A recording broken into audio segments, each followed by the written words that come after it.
Alrighty. Hi, everybody. Welcome to another edition of Read Away, where we will be discussing a chapter 10 of the classic novel by Ursula Le Guin, The Dispossessed. But before we get into that, Dana, how are you doing? I'm doing absolutely amazing. Would you like to tell the audience why this particular day has been such an amazing day for you? You mean radical bacon? And anyone else who might be watching who maybe is a little shy and hasn't said Oh, okay. anything in the chat yet, Fair enough. Fair enough. Fair or enough. people who are watching later, maybe. Oh, yes. Friends and neighbors, all Indeed, indeed. this. And no, I don't mean my lovely tattoo, although it is a lovely tattoo. I mean That thing. a little circle, circle, dot, dot. Got my vaccination shot. That's a poem. Yeah, Circle, I know, but circle, I kind dot, of ripped it dot. Got my off. vaccination shot. Kind of ripped it off, so I don't know how much credit I can take, and I didn't give credit, so actually I'm not entirely sure how to give credit during a video. Hey, yay! Welcome to joining. Thank you so much for joining Woo. us, everybody. Yay! So yeah, um, it really is a weight off. And you I got am still you planning. got the one shot, right? I did, yeah, I got the Johnson and The Johnson Johnson one. and Johnson.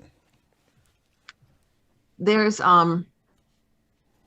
So we had a planning day today where we had some meetings and we had some time to do some grading.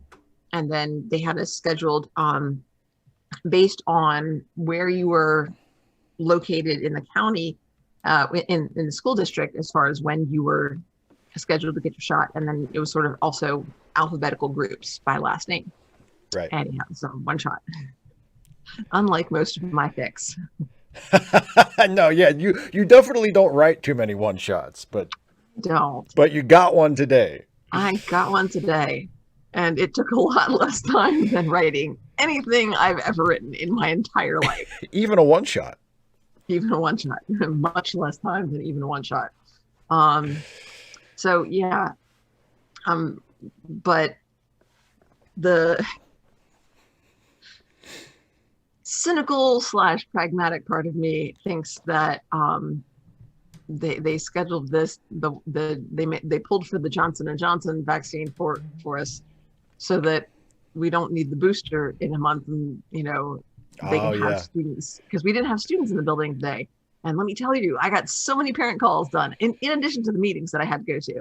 I got so many parent calls done, and did not get caught up on my grading, but I did get some of that done too. And it was really nice. And it would be really nice to have another one of those in April, but it looks like we're not going to. But I'll Alas. be fully vaccinated by that point. It'll have taken full effect. It's moderate effects in 2 weeks and full effects in 4 weeks. So pretty happy about that. Congratulations. I And am not throwing away my shot. that's Dana. Rifle making. Dana, do not throw away your shot. I won't. I will still, because it isn't fully effective yet. I will still be masking in public. But the other thing As is we all that, should. as we all should, the other thing is that um, the vaccine mostly protects you. Unlike this, so it's kind of the counterpart to the mask, whereas the mask mostly protects other people from getting germs from you, Yeah. and doesn't do as much if like people around you aren't masked. Vaccine does a better job of protecting you. So I guess if I was just like a real jerk, then in 4 weeks I'd be like, no more mask. Yeah. How are you guys doing today? Because you can still be a carrier, even though it actually, the most recent research that we have shows that it also reduces the likelihood of you being an asymptomatic carrier. So, And didn't you say Michael, it I'm also in. reduces the severity Mhm, if you do? mhm. Yeah. If you get it, it reduces the severity. Um, and then after 4 weeks, I think there are like no hospitalizations. So, Ka-ching. um, definite. Michael, I am in Georgia. So, Georgia. yeah, thanks everybody. So I'm Georgia. really, really happy about it. And I mean, having had a positive test result and having had minimal symptoms slash possibly asymptomatic. Not really sure if my symptoms were from that or just from general. It's December and January and blah. So yeah, exactly, radical bacon. And even that can be mitigated somewhat. You just sort of make sure that the mask is up under the glasses and the glasses are over the mask, and you tamp down on that. And you just sort of have to hold your glasses like this while you've got the mask on. Get one of those mask with like one of the little nose pieces that you can kind of form it down tight. Yeah, that's the the ones I usually use have that. Yeah. So, yeah, I'm really. So yeah, the Pfizer and Moderna vaccines are both 2 shots. The Johnson & Johnson's just 1. So yeah, I'm so pleased. Yeah, I'm so pleased. And so am I. I know it's a huge load off your mind. It's a load off my mind too, because I worry about you because you're a teacher and you're in there every day with a bunch of teenagers who don't know how to act. It's hard in our area to take it. I mean, you have to just accept the facts that are given to you, because like I don't know anybody in this area who has died of it. Everybody that I know who's died of it has been from somewhere else. That they're not, and because we live in the boonies, so there is reduced exposure. And so like in my immediate neighborhood and immediate community, we don't have a lot of exposure. And even with partially open, schools open with giving students the opportunity to learn remotely, but fully open 5 days a week, students there every day, our positive cases have gone down significantly. Since like we had a spike after winter break, Christmas was family. Christmas is all about family. And so we had a spike of cases after winter break, but it's been decreasing since then. And so it's really easy to just be like, oh, it's really not that big a deal. Yeah. It's not as big a deal right here, but I mean, it's just a thing, Yeah. Anyway. Yeah. Oh, yeah. But yeah, so that is wonderful that you got your vaccine. Like we were talking earlier today. Biden says he wants them to be available for all adults by May 1st or starting May 1st. So I'll probably get mine, assuming that holds true. And so far, the vaccine rollout under Biden seems to have been pretty good. Yeah, smooth. Seems to be pretty smooth, and they're hitting their benchmarks. As far as like how many they want to have vaccinated by a particular date and everything. So assuming that holds true, I guess I'll get mine sometime in May. And I think there, we were, it really was like once they moved us over into the, monitor to make sure you don't have like a reaction, like put it in teacher lingo, progress monitoring.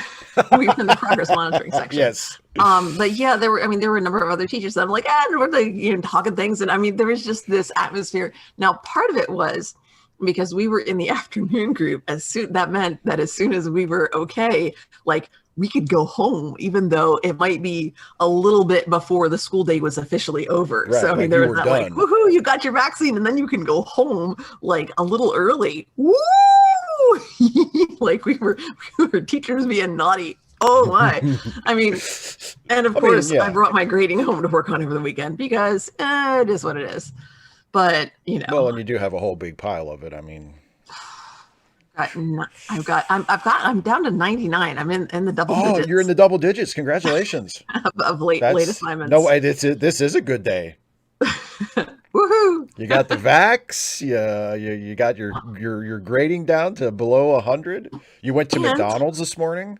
The sausage, egg, and cheese McGriddle. That was like my pre-celebration. Started the day off on the right note. See, I did.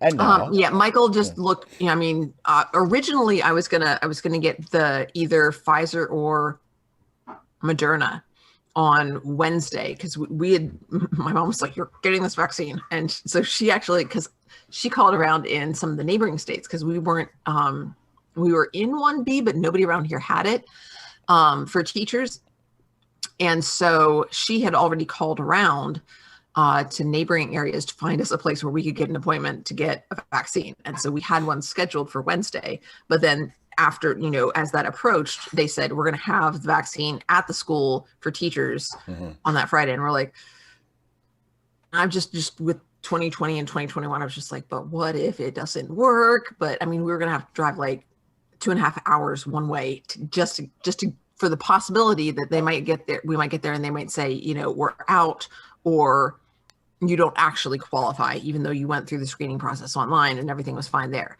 So I was just like, oh, okay. So I ended up going to the dentist instead on Wednesday. Got that Yay. too.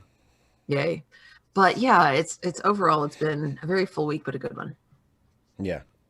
So, and now the week is over and we get to end it by talking about the chapter 10 of the Dispossessed. Yeah. And I liked this one a lot.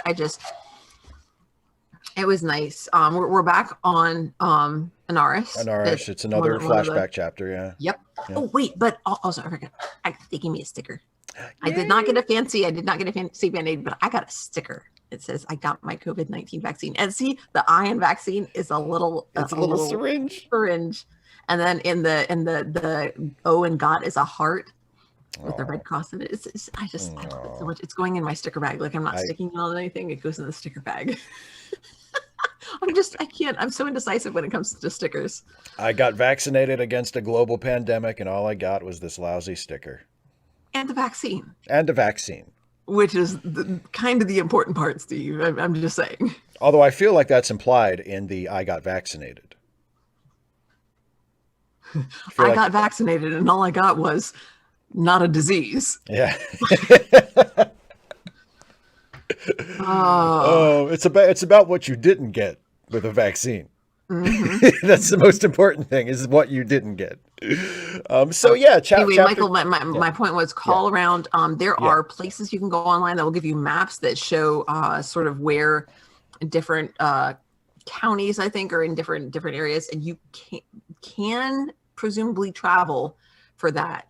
So fingers crossed. Yeah. But yeah, if it's open to you, or I think you said your wife, Michael, if it's open to you in your area, I would highly recommend doing whatever you need to do to get one as soon as possible. I mean, legally, please. I mean, yeah, don't kill somebody. I mean, don't, well, if you think you can get away with it, I mean, who am I to tell you not to? Like, I'm not your dad. You make your own choices. Don't hurt people. Okay, fine. Don't hurt We're better anybody. Than that, Steve. I mean, if they're wearing one of those like MAGA masks, I'm just saying. Isn't that? It's a little contradictory. Well, what if it's or one of those fishnet masks that people wore at CPAC? Like, just choke that fucker out. Just if you see somebody wearing one of those in line ahead of you at the vaccine, just choke that fucker out. Again. Those are not the people who are going to be in line. Period. But I'm just saying, or maybe see him in line at the grocery store. Talk about the book. Let's talk about the book. See him in line at the grocery store. Let's talk about the book. Follow them out to their car. Wait till nobody's looking. Anyway, yes, chapter 10 of the Dispossessed, and the first scene is, hey, I like this scene because it's a scene on a train. I love that you like trains so much. It's a scene on a train. We can't actually, it's a book, so we can't see the train. So you just fill it in with your imagination. I can just imagine the train.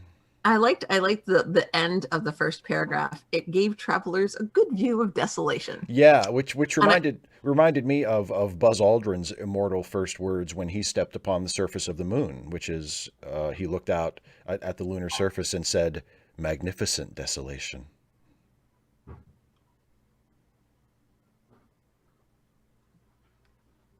It's really, and it is the moon.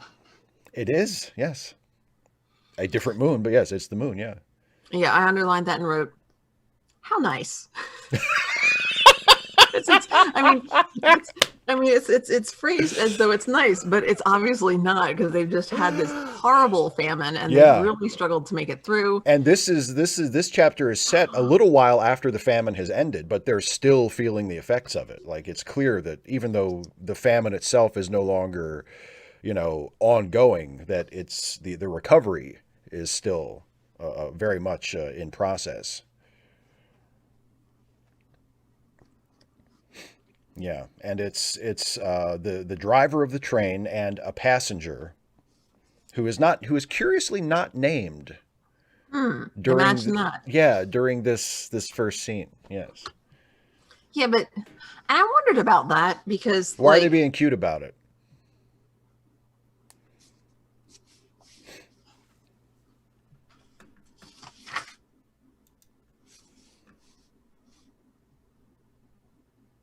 I don't. I mean, I think it works, but it's because it's Shevik. Like it's Shevik on the train. Right. I guess maybe But it's because it doesn't come across as being cute about it, you know? it doesn't, but then it kind of does because it's like we know it's Shevik.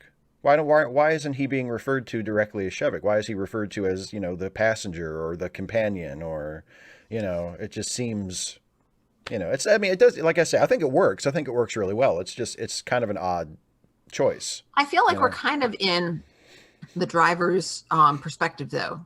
Yeah. And it's since Shevik falls asleep pretty much right away, Yeah. the driver doesn't know who it is. Right. It's some Yeah. dude. Um.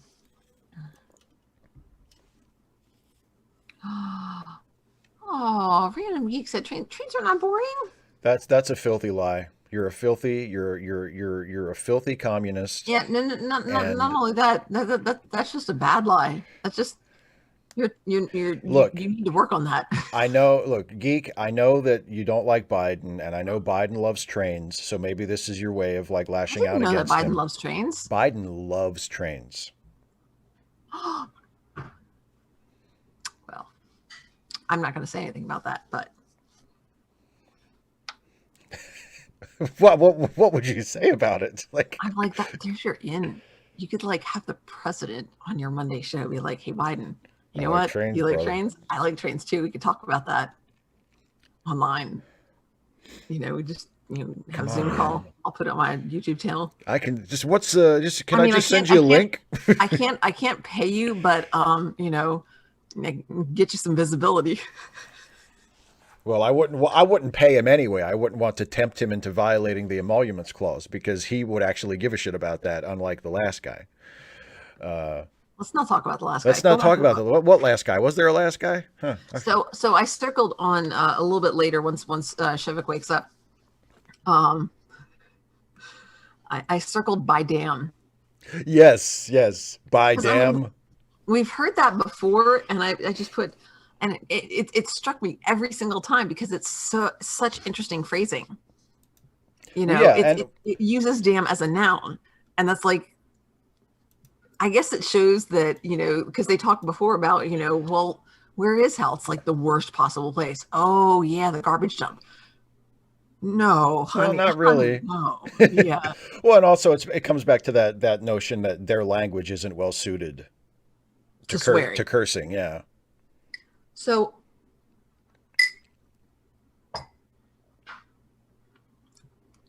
but like hell and damn, essentially you have two different types of cursing, the profane and the scatological. Yeah. Right. And they So, don't really have a sense of they don't really have they don't have a concept of the sacred or the profane in that sense. but You I think know. that they do. Like, I mean, when Shiva gets really mad at somebody and he calls them a filthy profiteer, he is cursing them. Like That's true. that's perfect. I mean, and that Yeah. is a reflection on what they consider sacred. You know, Right. so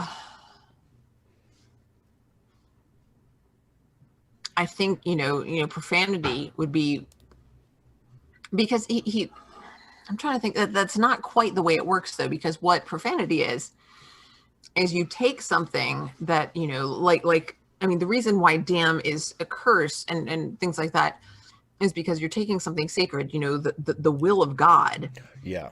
and you're using it in a casual way. You're exactly. It's the same thing as it's similar to sort of taking the Lord's name in vain. Like Sort of like that, you're yeah. taking something that should be reserved for God, and Hmm.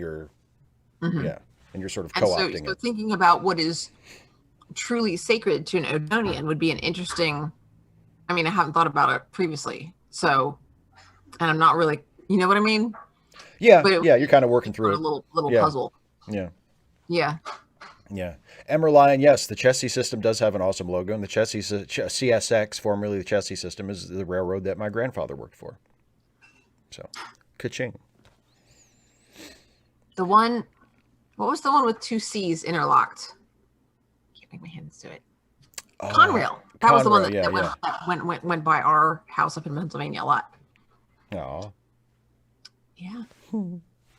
And then when I was at Florida State and I would walk from my dorm to the newspaper where I worked, I would always cross train tracks. And I mean, it was a big train depot, and there would be freight trains that would come through, and they went so slow. And I was always, whenever I saw one, I was always tempted. I'm like, I could just get on it. I mean, Just go wherever it's going. so slow, like maybe 10 miles an hour across this particular crossing. I'm just like, and the ladders, they're right there. Yeah. They're right there. I'm just like, just get up, get on top of the boxcar, lay down for a little while, take a snooze. The weather's going to be nice for the next couple of days. We're in freaking Florida. Ride the rails like a Depression era hobo, baby. Yeah, I Yeah. know, but I had to get over and do the articles and the page layouts and stuff like that. You didn't want to be a Design boxcar out. Joe. Yeah, I mean, I'd be leaving some important stuff behind, stuff that I like to do in this. Loretta, theoretically it is, but we're talking about trains. Yes, this is we're like two Because pages they're into on a the train. chapter. They Yeah. are on a train, so it's not nothing. It's relevant. Yeah, it's relevant. It's So tangential. so anyway, yeah, they get to talking and they talk about their partners, and it comes the driver talks about how he's been on this run for, like, I think he says he's been on the run totally for like 15 years, but he's done it by himself for the last 3 or 4 years, and he likes it because he likes the routine. It's long hours but regular hours, and he always knows when he's going to be home, and it's always the same thing. He doesn't have to move around. He has And he says stability. that's what keeps their relationship strong, is because the job's always the same, but like their relationship stays fresh. Yeah. So, Well, and also, I mean, we only really have Shevik and his life to go by, but it seems like that's not always a given on Anaris, that people do tend to move around. So to have that kind of stability where you can not only be with the same partner for a long time, but have the same living situation, have the same job, like that seems like kind of an unusual situation for this place, you know? maybe because that contrasts with something they talk about later about doing the work that you are best at doing. Yeah. But also there's also the pull of the work that needs to be done. One of the things I noted that was just linguistically interesting was when the driver's talking. He says, I came back here, and there's the comma, and I do this run every 3 decades, year in, year out, through the same desert where you can't tell one sandhill from the next, and it's all the same for 3,000 kilos, whichever way you look. And that's how far you can get till the next comma. So it's just like, da, da, da, da, da, da, and it has a rhythm to it. And Yeah. I just really like that. It had a very trainy, like train rhythm. Yeah. Radical bacon, I don't think it's serial monogamy, because that's like when you get divorced and remarried and divorced and remarried and divorced and remarried. And that has a rhythm too. But Yeah. It's more like monogamy. But I like how he ends what he's saying. It's getting time on your side, working with it, not against it. Yes. And it was very much like working with uncertainty in his theorem and his proof. Exactly. Like accepting it and going with the flow rather than fighting it. And so that was just really interesting. And then they talk about the famine as well. Yeah. Yeah. Mm. And how the driver has some critiques of of how the famine was handled. He thinks that they should have. He tells a story about a driver that he knew who was running Food. a food train and actually ran some people over because they were trying to block the train and Yeah. hijack the train. And he said, I have to get this train to where it's supposed to go because the people there need this food. And, to him, it This food is was, supposed to go to them. And yeah, these people are like, well, we're hungry now, here. yeah. Yeah, and the guy, he basically did the math in his head and said, I can kill the two people that are blocking the train now, or I can let these people take this train, and all the people that are counting on me where I'm going to get this food are going to die. So, what's the what's the better choice there? And to him, that was the rational choice, but to the driver, he kind of sees things differently. He says, I don't want to do that kind of math. And Yeah. it's not fair for anybody to put me in a position where I would have to Yeah. do that. And you could easily argue that that's a hierarchy. Yeah. But at the same time, you could just as easily argue you don't have to take that job. They have the freedom to say it. But and especially it becomes even harder though. It's a more difficult choice. During the time of famine when, if you don't do the job, how's the food going to get where it needs to go? If somebody doesn't do the job. Somebody has to do it, yeah. And anybody doing it, you could all just die. and anybody doing it would potentially be in that situation. Emerlian asks, is Shevik being referred to as the man instead of being named in order to show us how he's disassociated due to the trauma he's been through? I really don't think so. I think it's more to show that I feel like it's more to show that we're in the driver's point of view, and the driver doesn't really know him, even if he'd gotten his name. Like, this is not someone who knows Shevik. Oh, hang on. It's lumpy in my back. No. There. Off my back. There you go. So I have a cover on the chair, not because the chair necessarily needs a cover, but because the chair is black. Wow. And our cats are only half black and half white. And it doesn't matter what you wear. The cat hair is going to show up. If you wear something white, the black ones show up. If you wear something black, the white ones show up. If you wear something multicolored, they all show up, depending on whether Oh my goodness. You can't escape. Oh. Loretta, in a longer sense, the book has 13 chapters and we're on chapter 10 and we're doing it every other week. So, math it out, or if you've got a calendar handy. I have too many windows open. My computer's already running slow enough with all the tabs I keep up. Like another month and a half or 2 months or something. Radical Bacon, we do not need it. We've got 3 already. We do not need any more cats. We didn't attempt to adopt any of them. We need to not have more because we have enough. We have more than enough, really, according to one of the cats, at least. No more. He was lonely. He wasn't. You should have discussed it with him first, clearly.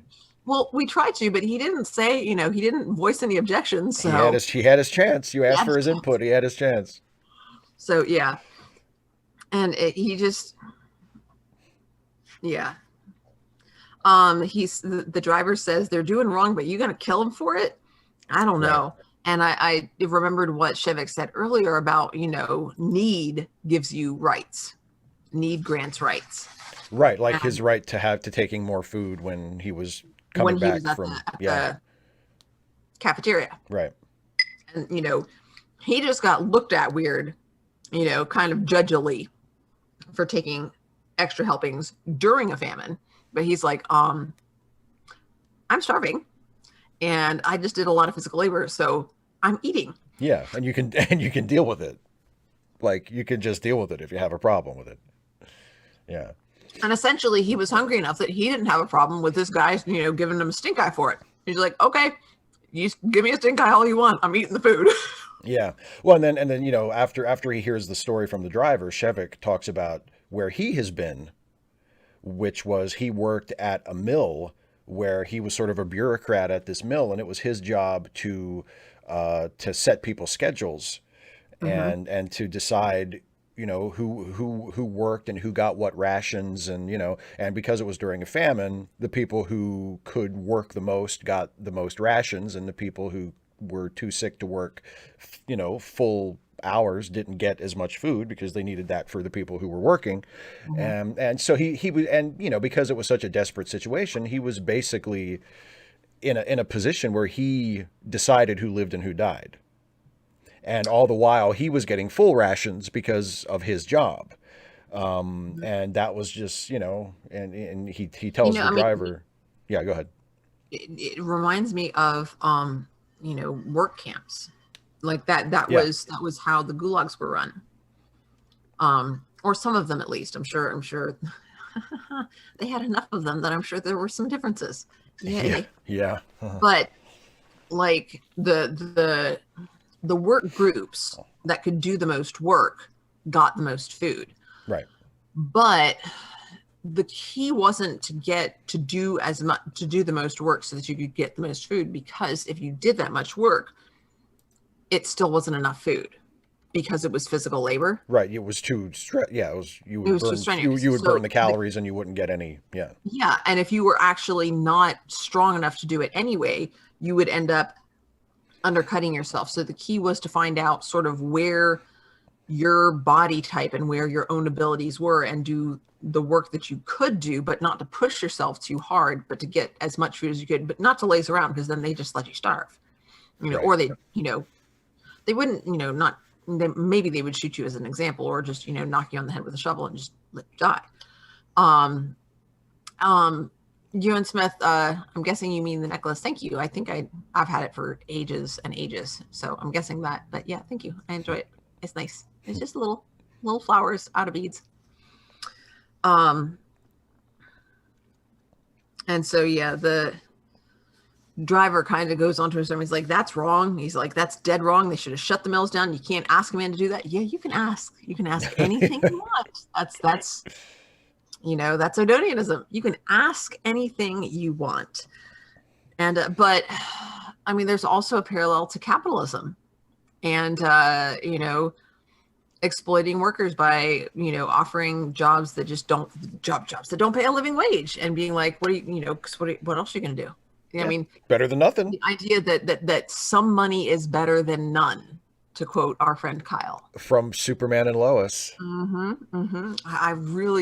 think he's probably my favorite character right now. Not that you're not supposed to like him, but just No, and I don't, but he's an interesting character. Like I don't exactly. I like him as a character. I absolutely not as a loathe person. him. I loathe him as a person. As a character, I think he's terrific. Yeah. He's a really good character. The layers and the nuances and the complexity there.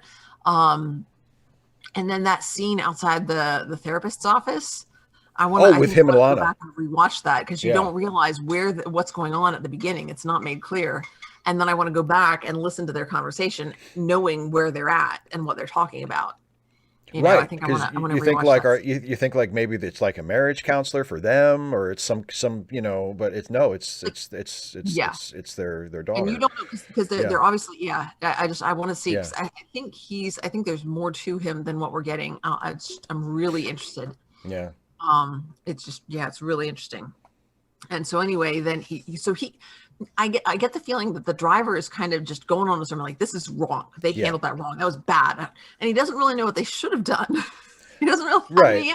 He just thinks it's wrong. Yeah. That sucked that they made you do that. That was bad. And Shevik says, "It's been a bad time, brother." The passenger said gently. He's just like, he's the one who's been through that. Yeah. Yeah. And it's just, and that's sort of what you were. I mean, that's like what you just said. Like the driver knows that what happened was wrong, but he doesn't know what should have happened instead. And the answer, I mean, the answer that we're sort of offered is, well, maybe there wasn't a right thing. Like everything was terrible. It was life and death. And, no matter what decision you made, it would have been a monstrous decision from somebody's perspective. Like it's like one of the points we keep coming back to whenever we talk about Anaris, which is it's a fucking tough place.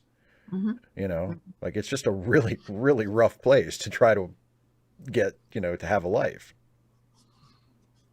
So he keeps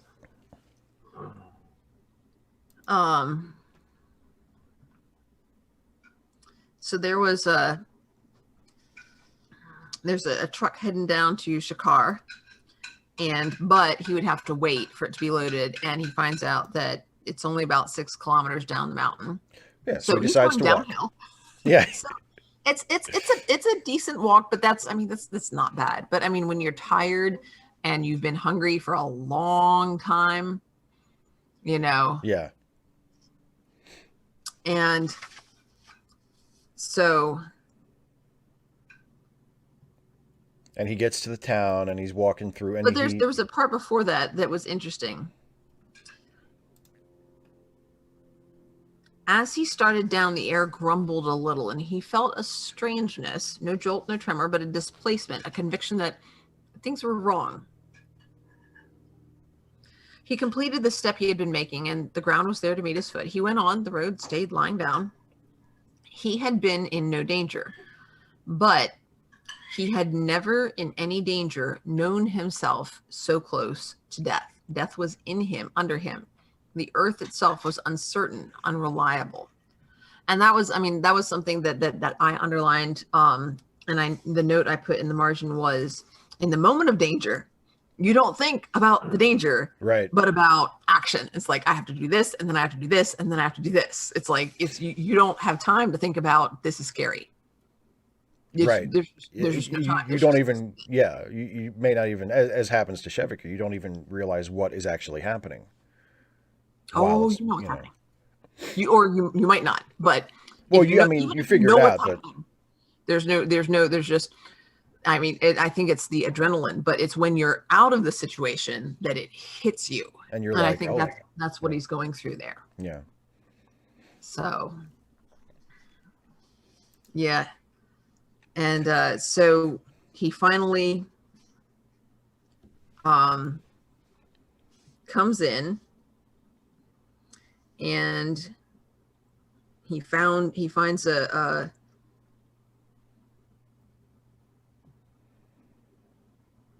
common room, and there's like a, kind of like an apartment complex, and the list of residents: Sherrod Tokver, number 3. I circled Sherrod, and I'm like, guessing that's a roomie. Yeah. IDK. At the time. At the time, you figured out. Later, we find out. I'm like, yes, I was right. You were right, Dana. It never gets old.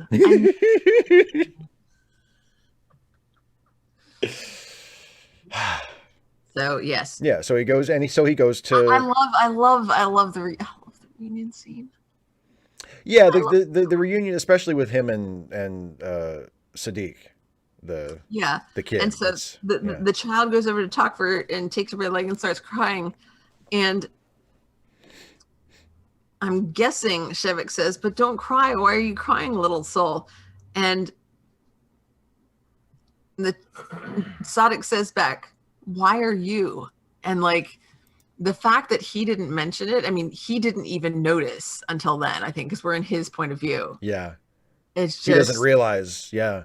Until Sadiq says, "Well, why are you crying?" He's like, "Oh, I guess I am. It's because I'm really happy." He says, "Because I'm happy." Yeah. I'm just so happy to see you again. Because this is the first time he's seen her in years. Oh no, it's her. And she says, "But Shevik." So that one wasn't Shevik. That was Tokver saying that. Oh, well, no, that's right. And then Sadiq says the man cried too. Yeah. Yeah.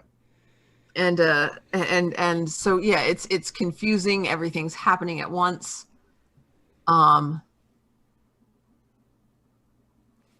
Loretta, I have absolutely no idea what you're talking about. As far as Shankar was there, I thought he was with Kira. That's a Deep Space Nine reference that you don't get yet. Oh, Sharut. Okay, so it's that Kira. See, you say Kira, and I still think Star Wars: The Old Republic. Well, that's where you're wrong. No, I'm absolutely right about that. I mean, you think Kira, and I think Star Wars: The Old Republic. But I would. I think what would be beneficial, I think, is if you would, just forget about that. No, Steve. And start to associate Kira with. Stop. Okay. No.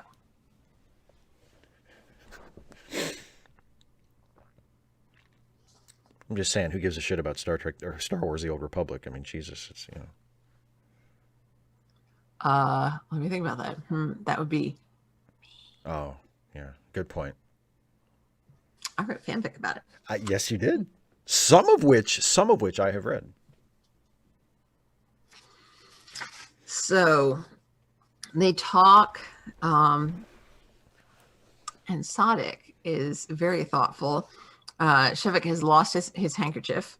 Yeah. And, but Sadik offers the handkerchief that she uses. That is kept in a drawer, apparently. They have like a handkerchief drawer. You can share the handkerchief I use. So isn't that sweet? It is. And I mean, it's also perfectly Odonian. Yeah, it's not my handkerchief. It's yeah. You can use this one. So Some Random Geek, it was about Kira. And he said, I think of Kira as the companion character for the Jedi Knight in Star Wars: The Old Republic. And he said, I should just forget about that. And he is wrong. It's just a stupid Star Wars game.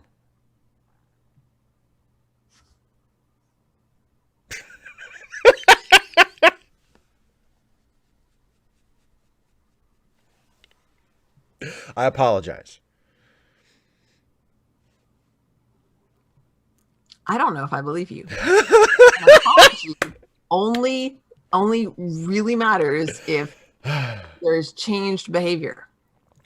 I apologize. I will never ever do that while you're around ever again.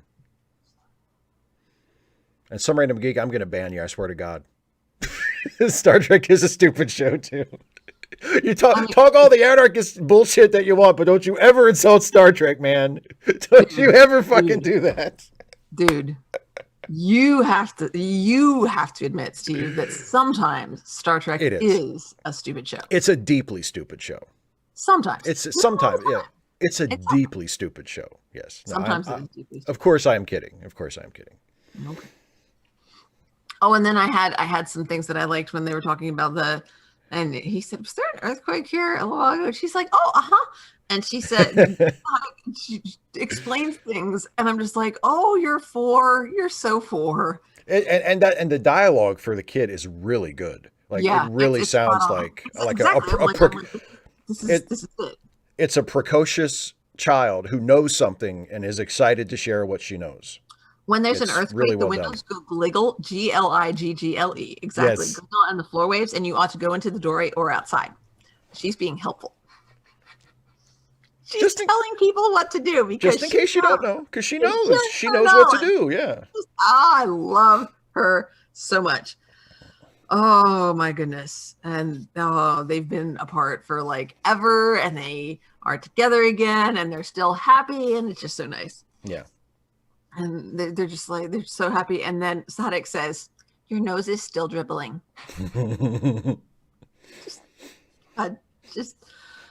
Oh my goodness. It's just so good. Oh, and then yeah, she's a little temporalist. And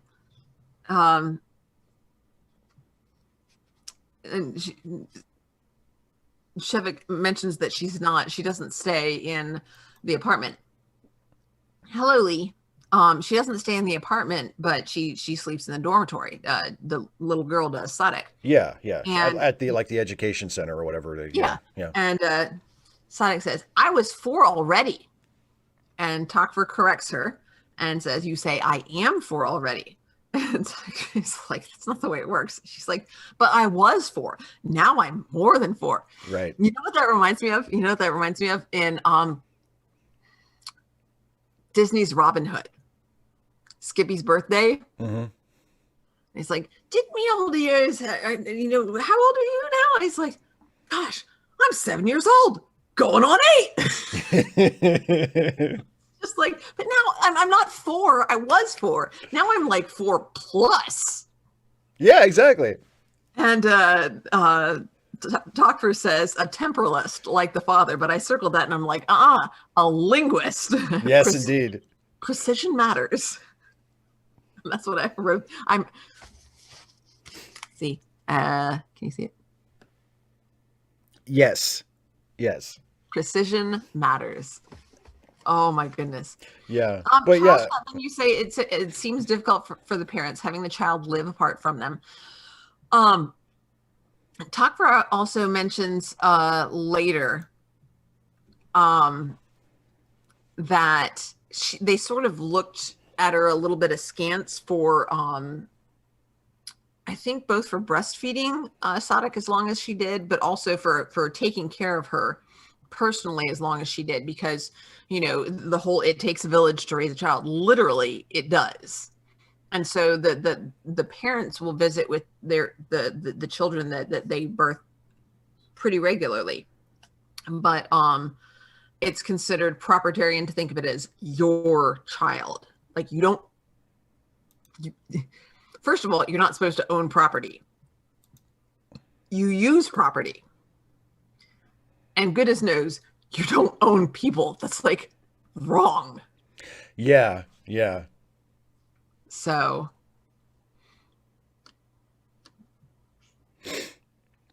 um, but yeah, she's clever and she's adorable, and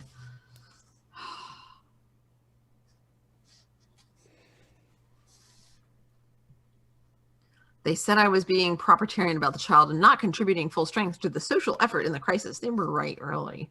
But But to hell with them.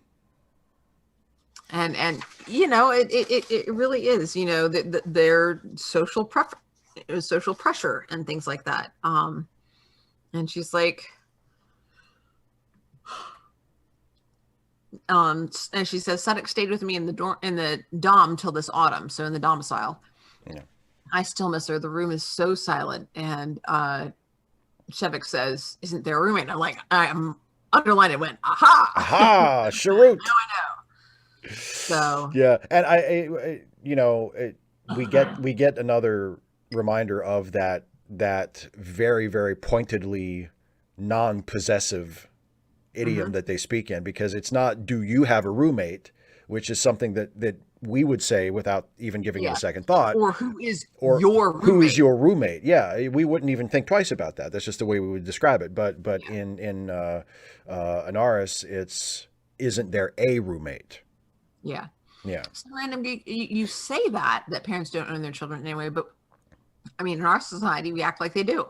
Like, it's especially as a teacher, there's a lot of pushback from parents about, what they want their kids to be taught, and da da da, and my child this and my child that, and it's and I, as a non-parent, I try as much as I can to be understanding, more than is appropriate, because I'm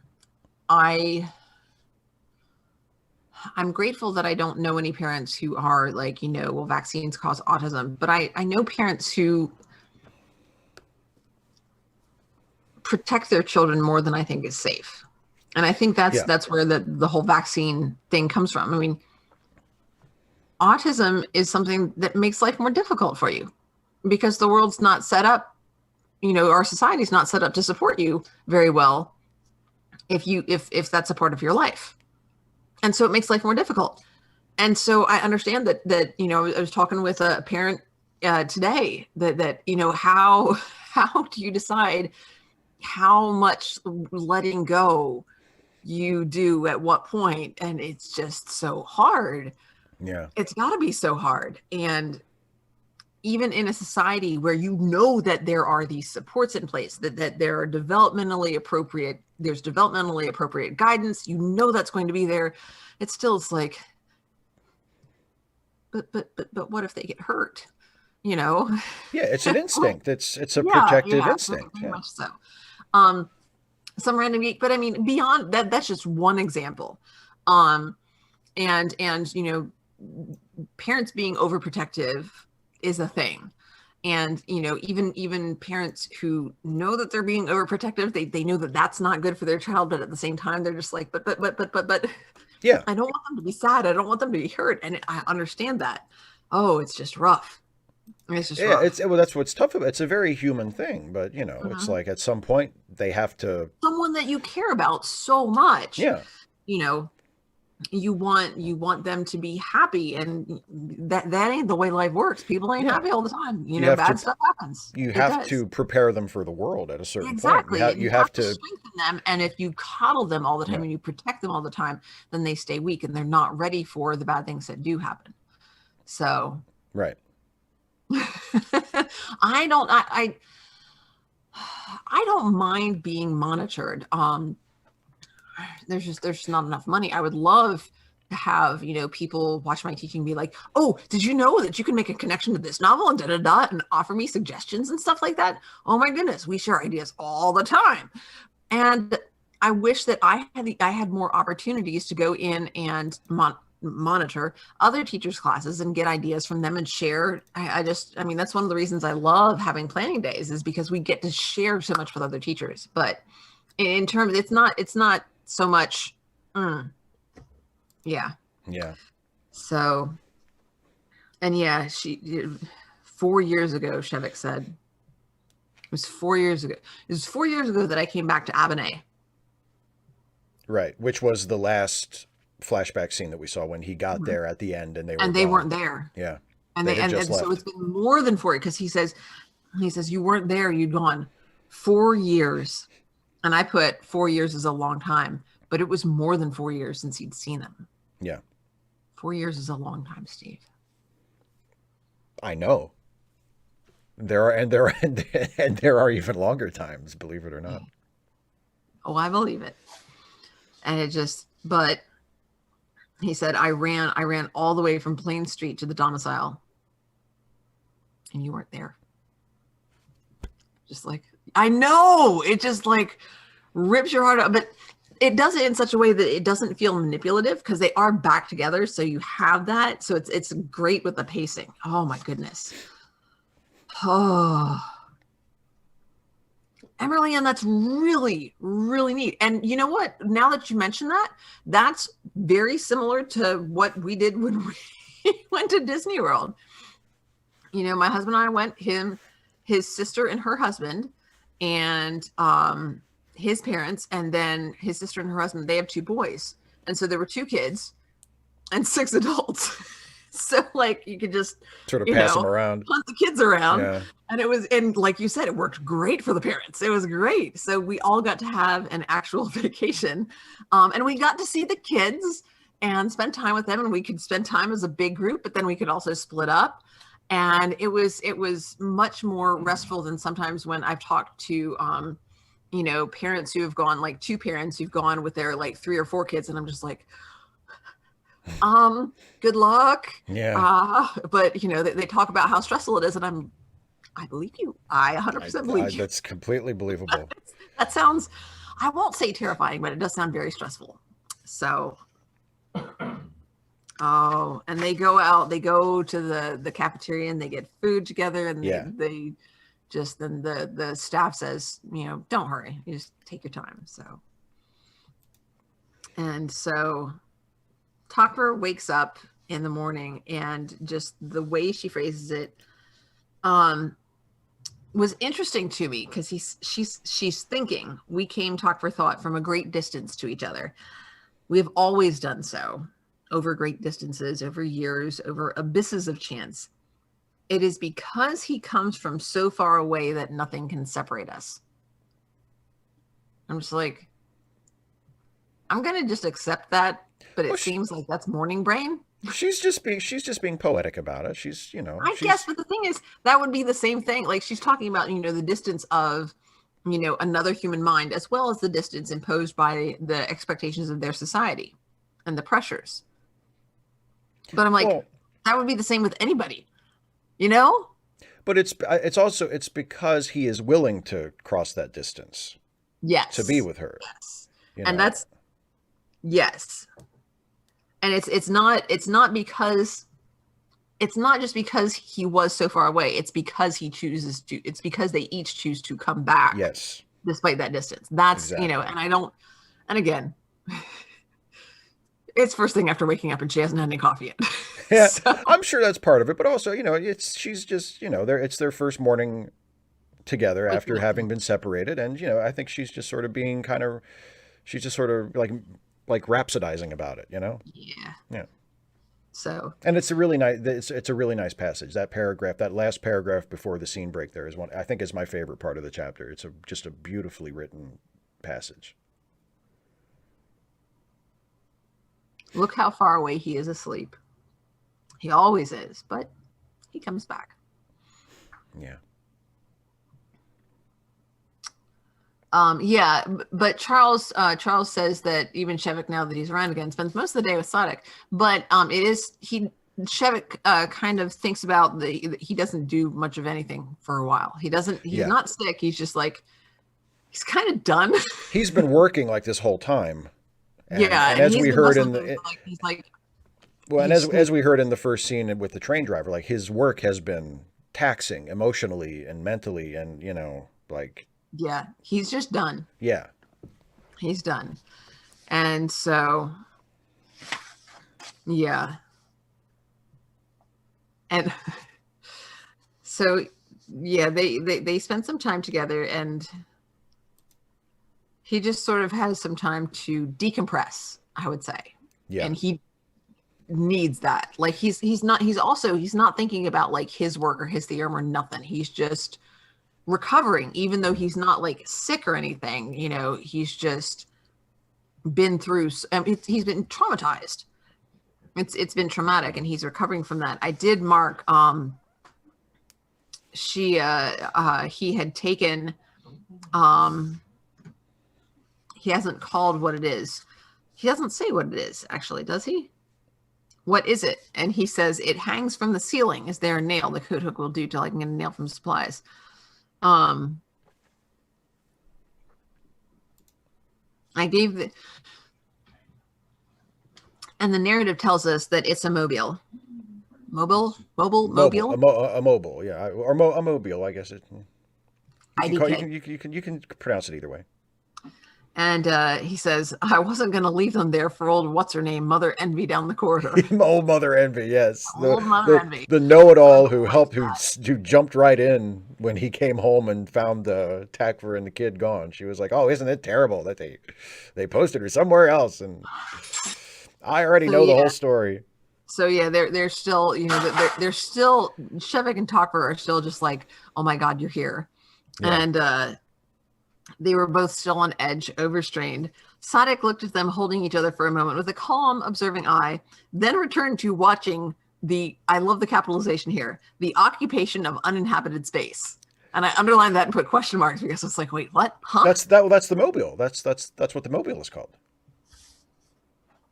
Did you go back and look? Yeah. Well, I remembered. That was the thing that Takver made, the art piece. That's what that is. It's called the occupation of uninhabited space. Wow. Yeah. I am in awe of your ability to remember things, because I was like, does this mean that she's like daydreaming?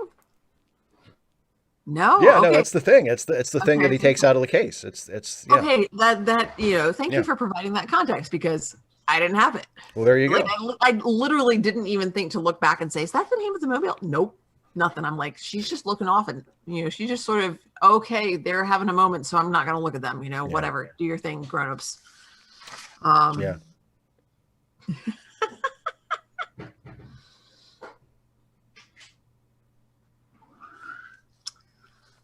So I don't have any notes for a little bit until they start talking about Tyrion again. Yeah. They because Tyrion, and we're reminded through the dialogue in case you forget, that Tyrion is the friend who was sent to the asylum. Yes. Or went to the asylum of his own free will. And who was a playwright. Mm-hmm. And what? You're not gonna like it. Okay. So I marked where I knew. Okay, so this says Takvar. So it was Shevik who said that Tyr's a born artist. Because they have conversation back and forth and back and forth. And at the time, I knew who was saying what, but now I'm just like, oh, it doesn't say who's that. Shoot, who was it? And then Talker says the next line. So that one must have been Shevik. That Tyr's a born artist, not a craftsman, a creator. And I circled that. And also, I liked the next line, an inventor destroyer. An inventor destroyer, yeah. And so what that made me think of is a reference to Mage the Ascension. Oh boy. So in that sounds like, boy, you lost me already just with the you say mage and I'm just like, okay, go ahead. I'm out. Okay, well, say whatever you need to say. I'll just sit through it and wait until you're done talking. So in mage. The World of Dark. Go ahead. Are you going to interrupt me this time? Probably. No, absolutely. I promise I will not interrupt you. I promise. Okay. So in the World of Darkness cosmology, there are three beings: the worm, the weaver, and the wild. And so the wild is the creative being and just sort of just blizz out all of creation. And the weaver is the being that gives it structure, that gives it shape, and allows things to exist more cohesively, and sort of puts a pattern on things. And then the worm is the destroyer, and destroys things that the weaver has, caused to not take form, but to, I know it's more poetic than me coming up with, it's just immobile. So the worm sort of eats the weaver's the weaver's structure. But because of that void, then the weaver then is able to fill that void with new creation. So it creates this cycle. And most of the story for the World of Darkness comes from the idea that the weaver has gone out of control and has taken the worm and has turned on the worm and has tried to create structure there and trap the worm within its web. And so creation is going on and is less inhibited, and the destruction is becoming poisonous so it's kind of turning the cycle back on itself. So what is now being created is being destroyed without being given structure, because the structure is being imposed on the destruction, if that makes any sense whatsoever. And so that begets the formation of monsters that the near human beings, such as werewolves, vampires, ghosts, changelings, that sort of thing. That's sort of the cosmological being there. And so him calling Tyr an inventor destroyer made me think of that, again, that it's all about the balance within it and the cycle of creation and destruction and of formation within that. Okay, Steve, you can turn the volume back up and listen now. No, can I tell you this? I honestly tried to pay attention, but I couldn't help it. My mind just started to wander after about a minute and a half. And do you know what my mind wandered to? Ironically enough, no. It's like my mind wandered to that conversation you and Jason were having about this same bullshit, where I was just and you know what, do you know what because you were doing your thing and talking about whatever you were talking about just now, and I went back to the beginning where you said, like, as soon as you said the word mage, it's like my brain turned inside out and I lost all interest in what you were about to say. And what happened with you and Jason when you started talking about it was the trigger word there was he was talking about his character that he loved to play in D&D or whatever game it was. I don't know if it was specifically D&D or not. And he said his character was a paladin. And again, my brain just completely turned inside out, and I was like, "Oh, I don't give a shit about anything he's about to say." And yes. Were you triggered? I was. Nah, I don't want to make that joke. That's it's not that kind of triggered, but it was like that was what flipped the switch. That was what flipped the switch. It's not traumatic. It's not like, it's not triggering like a But it's trauma. I don't something- want, I don't want it's to. like this particular word is like, okay, now my brain says no. Yeah, it's flip. I should say it flips a switch. It's not like Yeah. because triggering has a lot of has a lot of baggage to it that I'm not trying to make light of. But Associated meaning. yeah. But it flips a switch, and I'm just like, okay, I'll just wait till she's done talking, because I'm not gonna. But I honestly tried to pay attention, and without even realizing what was happening, I was like, honestly, if I was gonna get you interested in role playing, it would be that the I don't know if anybody is familiar with the Pentex book. oh, you just lost me again. With what? You said the Pentex book, and I was like, all right, I'm out. Why? It just sounds stupid. It just sounds so stupid and boring. The Pentex book. What is that?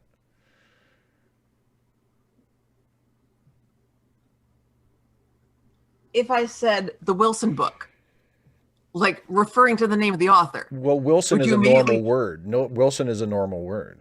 Is a normal name. Pentex sounds like it's within the context of this conversation. The Meyer book. But No, but it's going to turn out. But it's because it's going to turn out to be. It's good. But yeah, exactly. It's going to turn out to be some RPG thing that I'm not going to give a shit about anyway. So I mean, like who's the guy who invented D&D? Gygax, right? Gary Gygax. That's like a really cool name. But I hear Gary Gygax and I'm like, okay, I'm out. I don't care. I'm sure he was a nice guy, but fuck. I don't know if he was a nice guy or not. Huh? I mean, I've heard that he was a really nice guy. And what he created brings a lot of joy to a lot of people and is one of the most boring things I can possibly imagine. So, people creating stories together. Gee, that people playing a boring game with boring rules about boring like Monopoly. Quasi I don't like want to hear about it. you got me on that one. You got me on that one. You got me on that one. On both of those. You got me. You got me. You got me. Okay, so anyway. So yeah, they talk about Tyrion and Shevek says that he had kind of kept in touch with him. Yes. And he says he keeps rewriting it and writing it over. Yeah. He's never written anything else. He keeps writing the same play. And he says he wanted to talk about it, but he couldn't. He was too frightened. And Tucker's like, what do you mean? He's like, what was he frightened of? Of me, of everybody, of the social organism, the human race, the brotherhood that rejected him.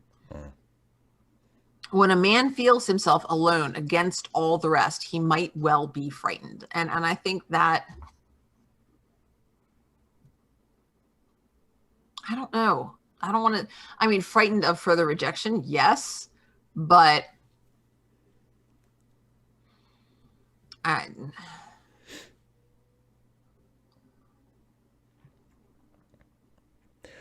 well, frightened out of, they go on to talk a little bit further in that conversation, like he decided that everybody was against him. And Takfer says that was a bit silly. And then Shevek responds by saying, well, who was for him? And then the answer to that is, well, his friends. And then the retort to that is, but he didn't have his friends. He was posted away from his friends. Like whether it was, I mean, of course, it probably wasn't literally true that the whole world was against him. That's an exaggeration. But that's probably how he felt. And, it didn't, and he probably had a good reason to feel that way. And I'm sure that's a very frightening thing to feel. To feel like you're truly alone, and that you're so alone that you can't even do the thing that you want to do, without having some fear of reprisal for it. I mean, I'm sure that is a very frightening situation to be in. Yeah, and frightening isn't the word that I'm looking for it. But it's beyond loneliness too. Yeah. Isolated, alienated. Pointless. Yeah, sure. Purposeless, yeah. Adrift. There's like And not yeah, but the idea that not just that you are not able to fulfill your purpose, but that, if you're completely alone, what's the point of any of it? Right. Yeah. That sort of existential despair, which is a phrase that I've used more this year than I think I've used in any 3-year period in my entire life, as I'm talking to, parents and other teachers about why so many students are failing my class and why I'm perfectly okay with that and why I'm accepting late work with exactly 0 penalty. And, just encouraging students, I want you to do this. I believe this work will help you learn. Do the work. Yeah. Just do this practice. It's going to be okay. It's more, but I think there's also, what's interesting is that he had this continued, like, he didn't give up. Yeah. He didn't just be like, okay, it doesn't matter. Nothing matters. That he still had this drive. He's like, but don't you see that it's important? Can't you tell it it's important? It's important. It's important. Why can't you see that it's important? But I know that you're not going to see it's important, so I don't want to show it to you, but it's important, but it's important. He still had that drive somehow. Mm-hmm. It didn't get out of him. And it's similar to Shevik's own work, that he feels like his scientific work is important and should be, and nobody else should be of interest to more people, and nobody seems to care. Yeah. Nobody gets it. Yeah. And this is what I remembered from earlier when he and because Tucker's like, well, why didn't he refuse the posting? Why didn't he stay with his friends? And Shevik says, yeah, we all say that. We all say, I'm perfectly free. I can do what I want. But then we do what we ought to do rather than what we choose to do. And is that really a free choice when you have the burden of these expectations and society has these valid needs? There's an intense pressure to do what apparently needs to be done so that we don't all die. If the choice, when the choice is quite possibly, choosing freely or letting people die because, there's not enough food being produced or distributed properly, like, yeah, how can you just truly go ahead and do what you want to do? How can you do that? And not only that, but as Shevik goes on to say, which I think is also a good point, even when the emergency has passed, the procedures that were put in place during the emergency remain, and people continue. Like Takver says, like, oh, people didn't, people weren't posted to places like this before the famine, and now that the famine's over, it'll go back to normal. And Shevik is like, no, it won't, because we're used to this now. This is the way it is now, and people are going to go where they're posted. Technically, theoretically, they have a free choice. They can refuse to go, but most people won't, because this is the procedure now. This is the way it's done, and most people will just go along with it. And that's, it does take vigilance. One of the things that I try to keep in mind is, as humans, we are adaptable. It is something that has allowed humanity to continue to exist. But at the same time, that adaptability, one of the consequences of that is we get used to things much, much more easily than people realize. And what brought this home to me was 2 surgeries that I had. And the first time that I had surgery, torso surgery, and I had a drain that, like, all the lymphatic fluid would drain out into this little bulb. And I was just like, it would slowly fill with, what gets in a blister. And I'm just like, I have this plastic blister that I have to carry around with me. And it just fills up with this gunk. Yeah. Sometimes there's little boogers in it that are made out of blood. And I have to empty it out. And then just try to rinse it. And then I have to put it back on. And it's just there.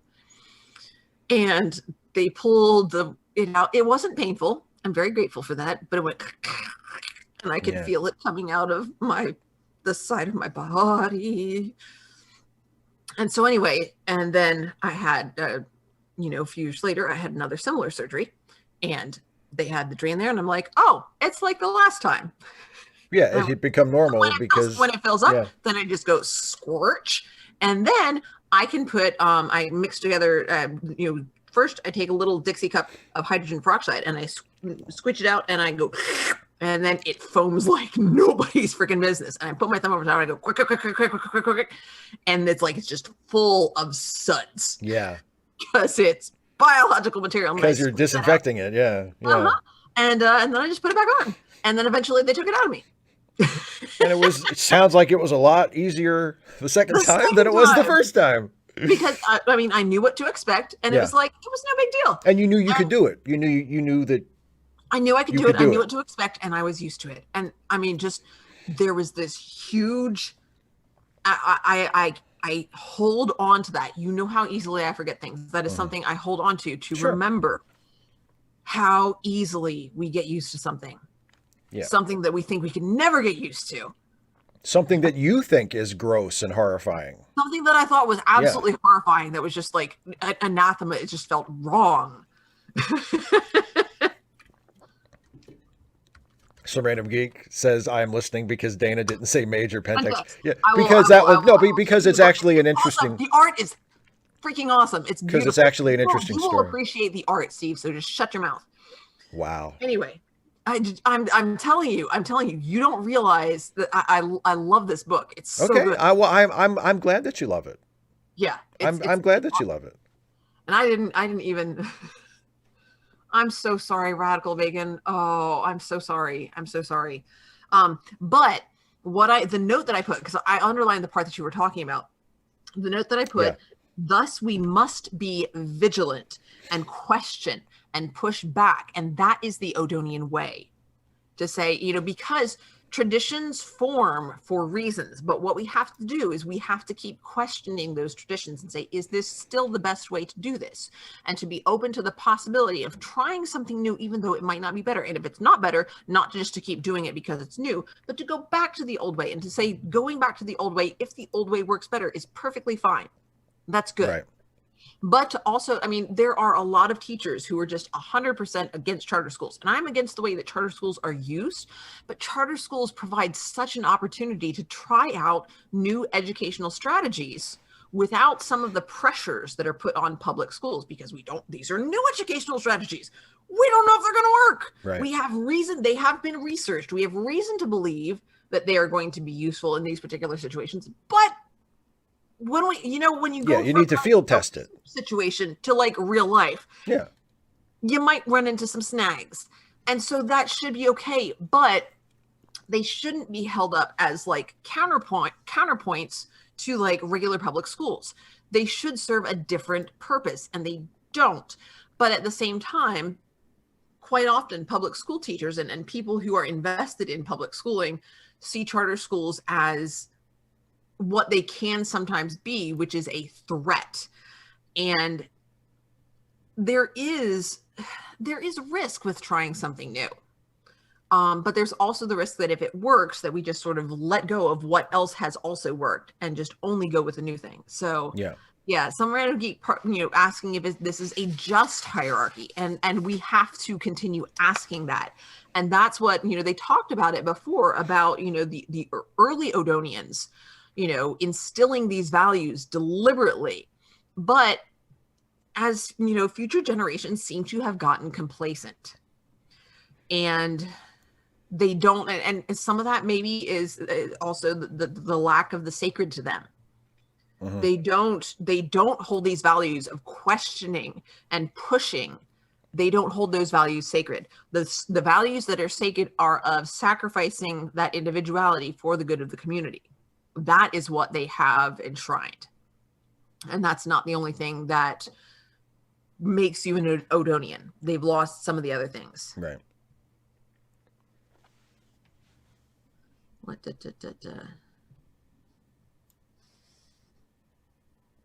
And they keep talking, and I underlined when Shevik says, we're ashamed to say that we refuse a posting.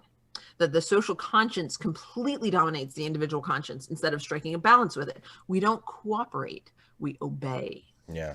And my note says there should be pride in refusing a posting, like in asserting your individuality. That's Odonian. Yeah, in that culture, yeah, it should be. Yeah, absolutely. And the fact that they In have, asserting, my other note says yeah, in asserting self-agency. yeah, yeah, that's their whole deal. Yeah. We've made laws of conventional behavior, built walls all around of ourselves, and we can't see them because they're part of our thinking. Going back again to the idea of we've gotten used to it. Right. We have built our own prison without even realizing we were doing it. And Yeah. Emily says that charters are used to discriminate and cherry pick good kids, not just capitalists. It started eugenics. Again, it comes down to how it's incorporated. It doesn't have to be that way. So Yeah. charter schools could serve a similar role. You know, that we could try new ideas and see what happens and use what works and discard what doesn't. And he says, so, you know, this is where Shevik says the same thing about his work, that, Well, yeah, he says his work is a little different than Tyrion's because Tyrion was an artist, so his work was inextricable from himself. But a scientist can at least pretend that his work is not himself. And we see, I mean, for Shevik, obviously his work is himself. He feels very close to his work. But he says, but as a scientist, I tells can himself, pretend that I'm not. I Yeah. could, but Yeah. can he? Apparently not. Yeah. And he also says that he was wrong to let Sabul cut it up and put his name on it. But it seemed like setting the work before the workman, community before ego. And but it wasn't really that. It was capitulation, Yeah. a surrender to Sabul's authoritarianism. And I question that because I'm like, you know, strategic retreat. Like not every giving in is like permanent. And that's one of the posters I have at the front of my room. Neither success nor failure is final. Yeah. It's the same thing here. And that's kind of where they end up going. And you know, Tokfer mentions that. She's like, I don't know. I mean, it got it printed. And she's like, and he says the right end, but the wrong means. It was the wrong Well, way. she's saying that. She's saying that.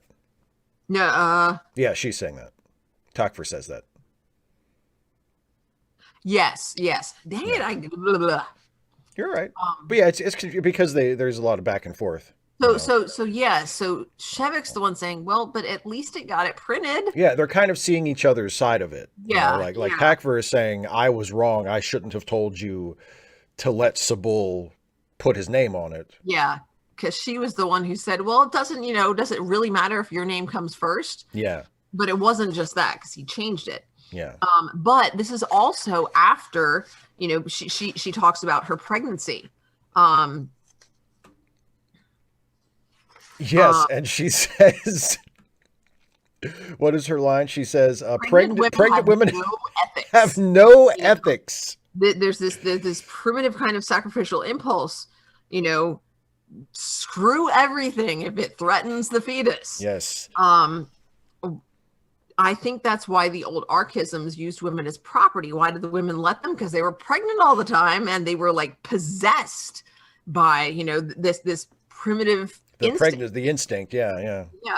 And so, you know, but she's sort of understanding that work really is the closest that he can have to like a pregnancy, you know, that to giving birth. Right. You know? His feelings toward his work are analogous to a pregnant person's feelings toward their fetus. Yeah. Oh, wait, I'm going back to the chat here. That.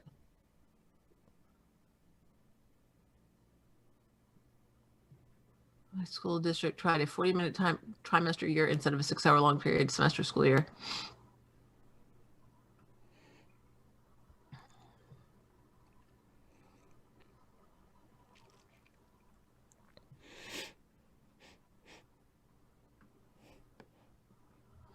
Yeah, Charles, and Random Geek and John, you grabbed my attention with the 90-minute periods because that's what we use. And we're not on trimesters, we're on semesters. So it's 4 classes per day, 90 minutes each-ish. The third class is the one that has lunches, so it's a little longer to allow switching between lunches. And then at winter break, at the break between semesters, which is usually, New Year's, Christmas break, we get new I really try to avoid calling it that, although that's what it's holiday break. I can't call it winter break either because we have winter break in February now. Yeah. So, but I just call it the semester break. Yeah. So, at the beginning of the calendar year, we have a new semester. And the thing is, it didn't, for Summer Random Geek, it didn't matter for me because, like, when I came to the school, that's the way they did it. And I'm like, okay, so that's how I'm going to plan. And it was my first teaching position. So it's like, okay, that's the thing. It wasn't what I grew up with, but like the school that I graduated from had an 8-period day.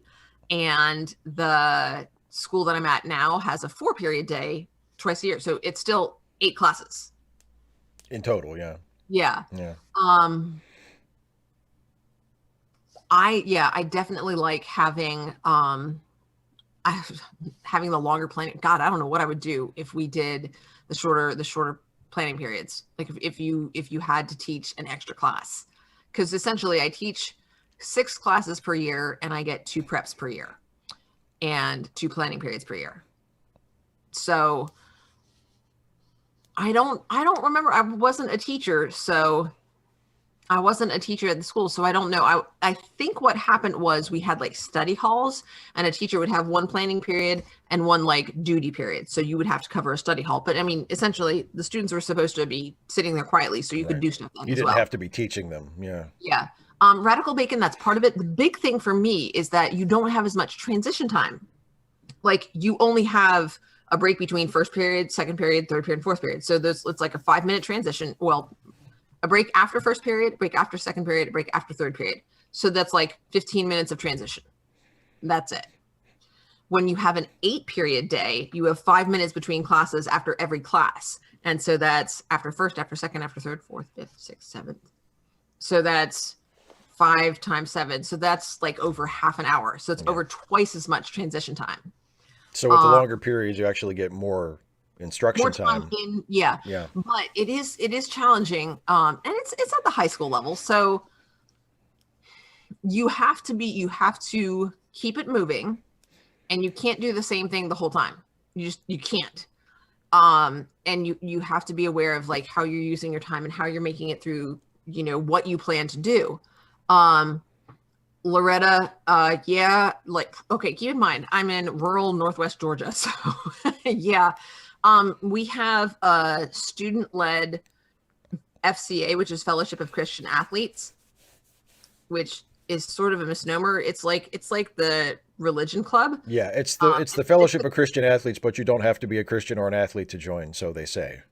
So it's like, then it's what? Yeah, what? well, but I mean, they do like... It's a Christian group. It's a Christian group. It's a Christian group. Whoa. Random Geek, they don't allow prayer in your school?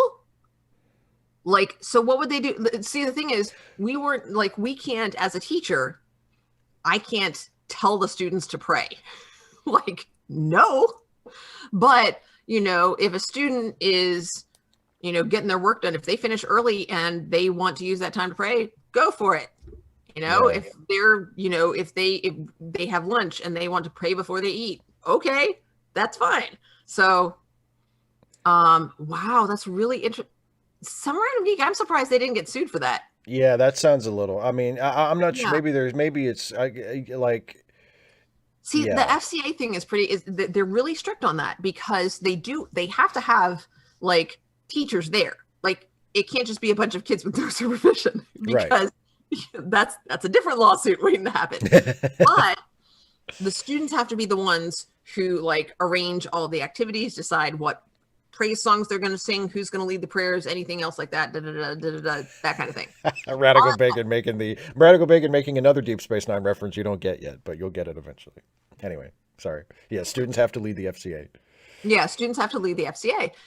That there's also, well, we didn't do it this year, but there's they'll have the see you at the poll type thing. Oh yeah, the fuck. Meet me at the poll. God. Oh It's fuck. see you at the poll. See you at the poll. It's always in Whatever. Whatever the poll you know is, how here's what they can do with it. you know how I know when it's coming up? Because it's right around Talk Like a Pirate Day. By pure coincidence. I think it is. I really think it is. But Oh, I mean, because they God. want it at the See beginning you of at the the school year poll. to, encourage people to feel comfortable with what they believe. And I support that, Emerleon, it means Fellowship of Christian Athletes. However, Yes. while it is a Christian group, not everybody in it is an athlete. So I don't know why it's still called that. Just I don't think know. of think of another A word and just it's not an athletic organization. It's I don't it's a lie. It It's a should just lie. be FOC. It's a lie from the pit of hell. That's what they didn't want to call it FOC. Fellowship of Christians. I mean, they could call it FCS, Fellowship of Christian Students. I don't know. Yeah, or just cut to the But chase. Summer and Geek, it's not school sponsored. The school is already open at that time for students to arrive. And they just choose to gather. I mean, they could meet. I mean, they meet weekly, typically based on when they've chosen. They've chosen Fridays. I mean, they could meet every morning if they wanted to and pray on school grounds because the school's open because that's when the buses are running and it's before classes start. So, I mean, we ain't gonna stop them, if they start like pushing people around. But I mean, they don't do that, so it's okay,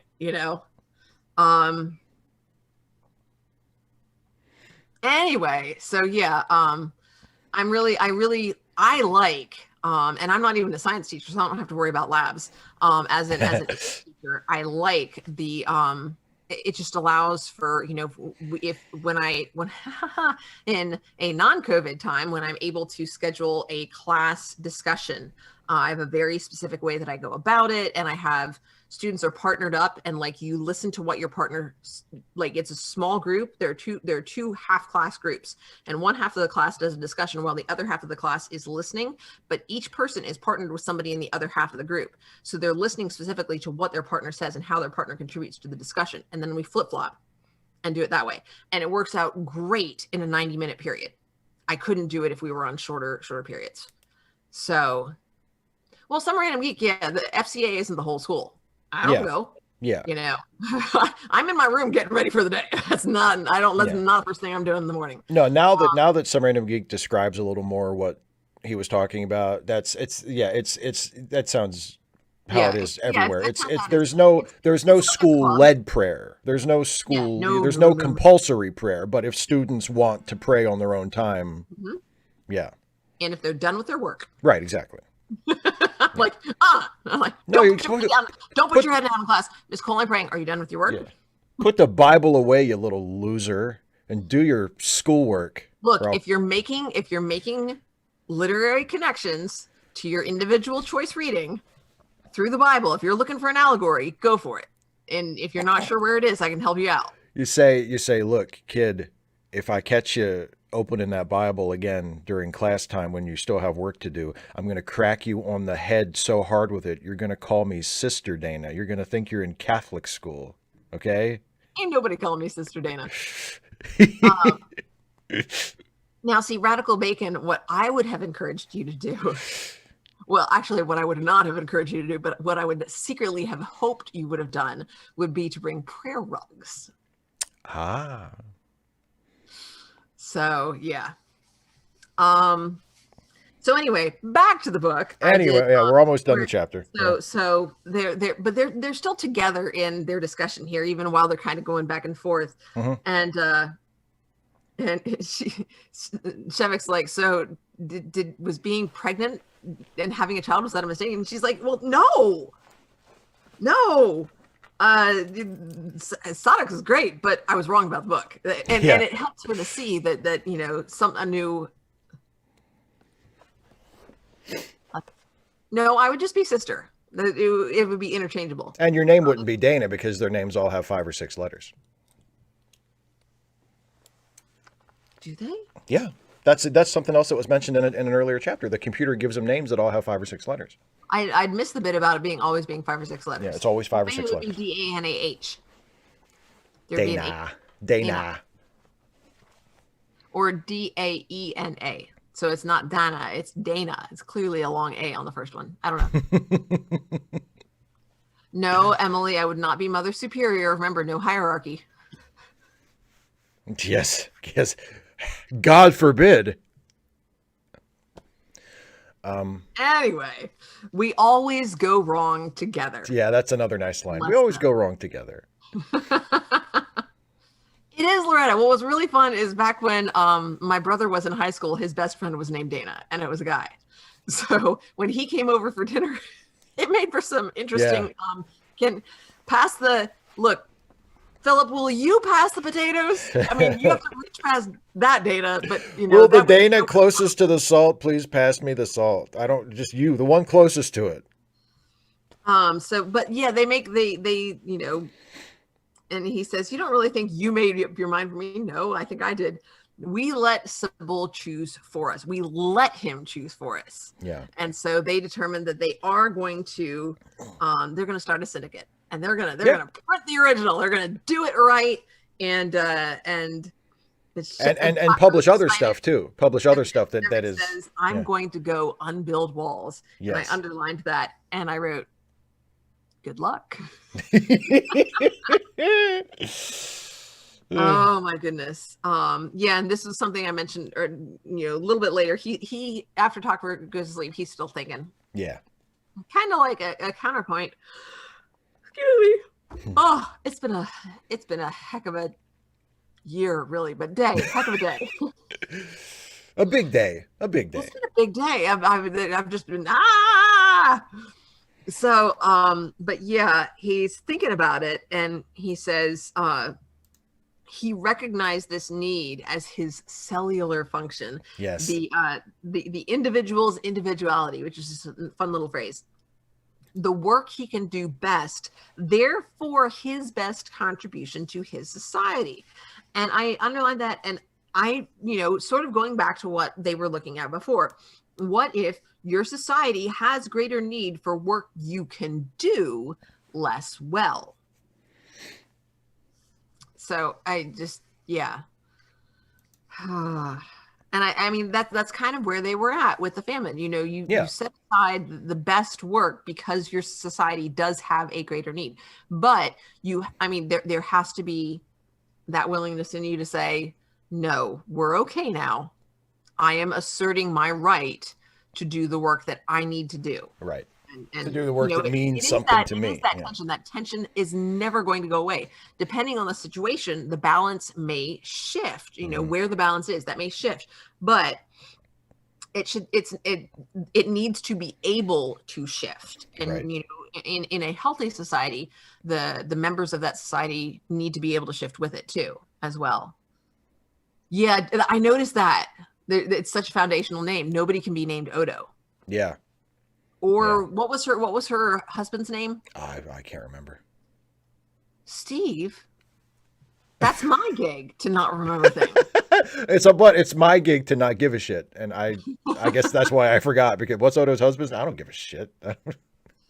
I barely give a shit about Odo.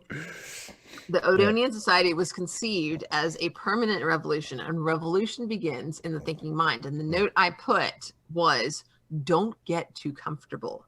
There is always, always room to make things better. But in the same vein, don't just go with what you're used to. You get used to things, and be aware that you get used to things, and that's natural and normal. And in most cases, that's good, but be aware of it and don't get complacent. Actually, I think I'm going to,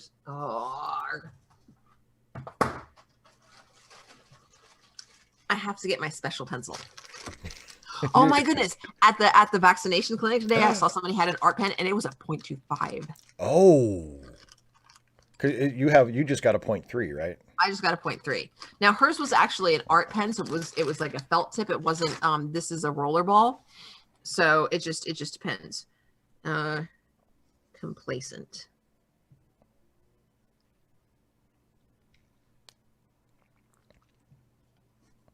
And I'm underlining that twice, which of course sounds like complicit. Which of course is my, Complacency leads to complicity, perhaps. perhaps, but mostly it made me think of the word. And then that makes me think of, 1312, but which I'm a 1313er.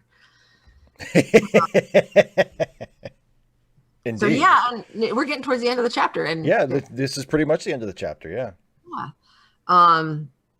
For after all, he thought, now lying in the warmth of Talker's sleep, it was joy they were both after, the completeness of being.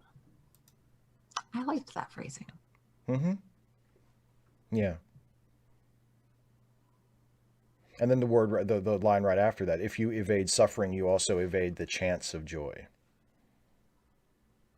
I'm not entirely sure I agree with that. I don't know if I necessarily agree with that either, but it's a nice, it's a well expressed idea. That you have to experience suffering, blah blah blah blah blah. It's like the old, you won't recognize the light unless you've seen the dark kind of thing. There has to be contrast. Well, because that's the point that he's making here. He says, pleasure you may get, but you will not be fulfilled. You will not know what it is like to come home. If you're never away from home, you never know what it's like to come home. And coming home is such a wonderful thing. Learned I have a story about off buttons. One day. I don't think I've told that story on this channel. Have I? I don't think you have, because I don't think I remember it. The story about my off button? Your off button? Yeah, and Jonathan Patrick Harker? Yes! Oh, yes! Oh my God, that's such a great story. Another time. Yeah, another time. But that's such a great story. Such a great story. It's such a great. Jonathan Patrick Harker is like a fount of great stories. I hope wherever he is now that he is finding his purpose, and I hope he is happy and living an amazing life. Yep. I love you, Jonathan Patrick Harker, wherever you are. 1313. Because mine is not ACAB, it's ACAC. The last word being complicit. Mm-hmm. That's where that came from. Yeah. And then it is not that the search for pleasure is circular, repetitive, atemporal. It is not a journey and return, but a closed cycle. I'm like, isn't a journey and return a closed cycle? I'm like, I know where you're going with this, and I don't think it works well there. It's I know you're going with the idea that you're not really coming home, but right. I think she says it better, and I think it's earlier here, that you can always come home, but home is never the place that you left. Because things have continued to change, and where you can never come home in the sense of going back to where you were. You can come home, but it's not going to be the same. Right. Or I prefer it the way Bob Dylan expresses it. You can always come back, but you can't come back all the way. Yeah. That's nice. Yeah. And that was my last note. Yeah, well, yeah, and that's it for the chapter. It's a nice chapter. It's very character centered.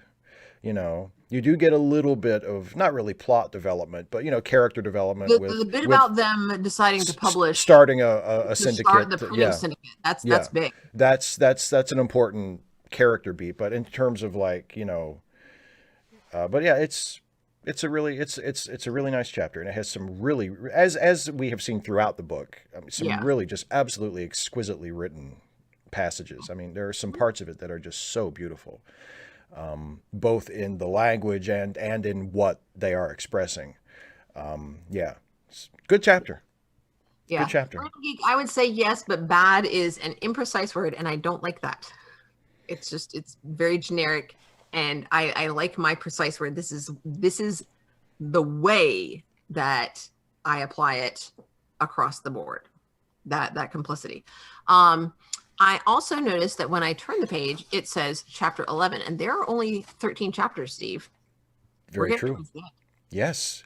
So would you like, because we are getting towards the end, would you like to let the folks in on what the next book will be ahead of time. So those That would be a good idea in case, maybe they need some time to see if it was available at their yes, local library or because the next book is not as nearly as well known nope. as this, but Maybe this book, well, I mean, this book circles. in certain circles, yeah, but I mean, this book is considered. I mean, because there are people who have never heard of this book either. But generally speaking, especially if you're like a sci-fi fan or something, like this That's is true. con- You got a this lot is of cons- nerds on your channel, babe. this is I know. Oh, believe me, I know. Like, I just want to talk about Star Trek. All this other shit, like, miss me with that. But Kyle, yes, I agree. The big decision is made on explanations, not actions, but the big decision leads to action. Like that's where they're going. yeah, exactly. No, Radical Bacon is not Conquest of Bread. Conquest of Bread is also, I think, way more well known than the next book we're going to do. I think so. Well, yeah. Again, especially among your readership. Among But, certain circles, among people who are yeah. Was the Conquest of Bread on Oprah? Don't think so. I have no idea. Probably not. I cannot imagine Oprah recommending people read The Conquest of Bread. Oh God, that's hilarious. Yeah. The go ahead. Oh, Loretta, I'm so sorry. Well, I'm so sorry. Oh my God, stolen from in front of your office. That's terrible. Oh, I'm so sorry. Well, Loretta, I would check with your local library. I would highly recommend checking there first. The first 5,000 years is really good. I actually have that in queue. It's not actually on hold at the library, but it's like in transit. So the book is called The Other Westmore.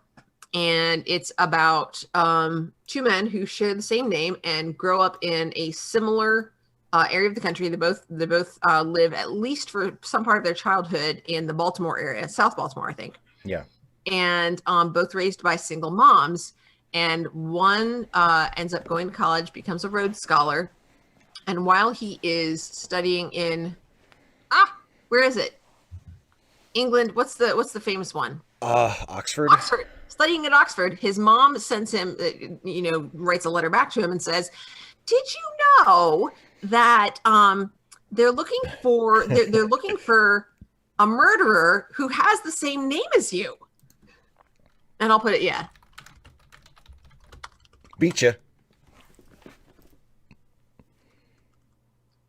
Did you? Yes, I did. Didn't I? Yeah. Yeah, it's really that's interesting because it had to come back from space. Mine showed up because I guess it just like popped it in chat for me. But anyway, yeah. The other Westmore. And actually, let me see if I can do this. Nope. Go to YouTube and I'll just search it. Oh, for like you're looking for like the book trailer? Yeah. It's right here. And I don't want to hide that because if I hide that, then this goes. Yeah. Everybody's also complimenting your spelling. Thank you. Well, you spelled it correctly. It was just a typo. That's all. Okay, I think that'll go to the book trailer. Yeah. So you've got, and we're only doing this every other week, so it won't be like week after next we'll do chapter 11.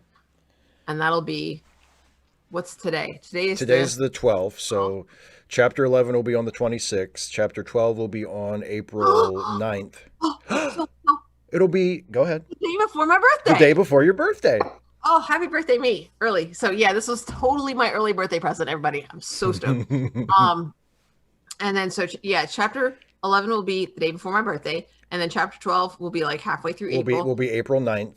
And then the last, April 9th. So then the last chapter will be April 23rd. Yeah. Really? Yeah. That's right. The second. Okay. Yeah. April 9th. Yeah. April 23rd. So yeah, you've got to like May to get this. So May 7th will be, assuming we keep the same schedule and we don't, take a week off or whatever, May 7th will be the first show about the other Westmore. So Yeah. so people who want to read along with us, you have until then to borrow, purchase, or steal a copy of the book. Yeah. And I mean, if you, I'm no judgment. If you decide you want to just, read the whole thing ahead of time, it's fine. If you want to like not, that's okay too. No judgment. Sure. I'm actually really looking forward to reading it because you and I have talked about it a lot A because lot. you teach it. Yeah, it's one of the books in the curriculum that I use. Yeah. So I've heard a lot about it, and I've heard you've told me a lot of things about it. But I've never actually read it. So, and like it's set in Baltimore, which is not, I mean, it's near where I live. I've spent a little tiny bit of time there, but not a whole lot. But still, it feels local. You know what I mean? And Baltimore is something that is, it's a very important city in my region, in my area. And there are a lot Hey, of, Charles. yeah, and there are a lot of tragic stories in Baltimore, unfortunately. So I'm really looking forward to reading it, and hopefully people will want to read along with us. Yeah. All right. So one last thing. I'm going to see if I can find that book. Ooh. I just want to show you the cover. Okay. Mages and shit.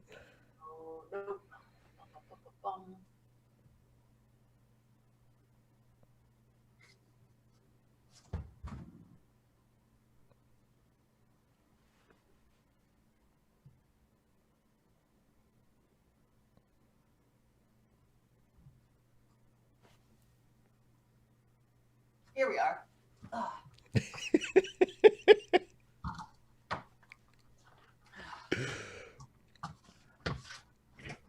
So, Subsidiaries, A Guide to Pentax. Oh, God.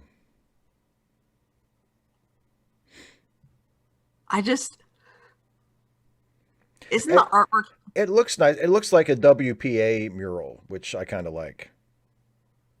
And I like, that it's all sort of, bright colors.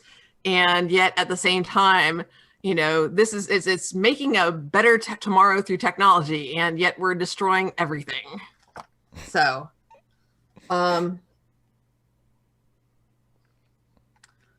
yeah, he's, the nice bright green shirt with the teardrop and the E for energy and, the fuel spill and the arrows going up, the imagery in it is just, I don't know. I really like it. And it makes me so happy. I'm glad it makes you happy.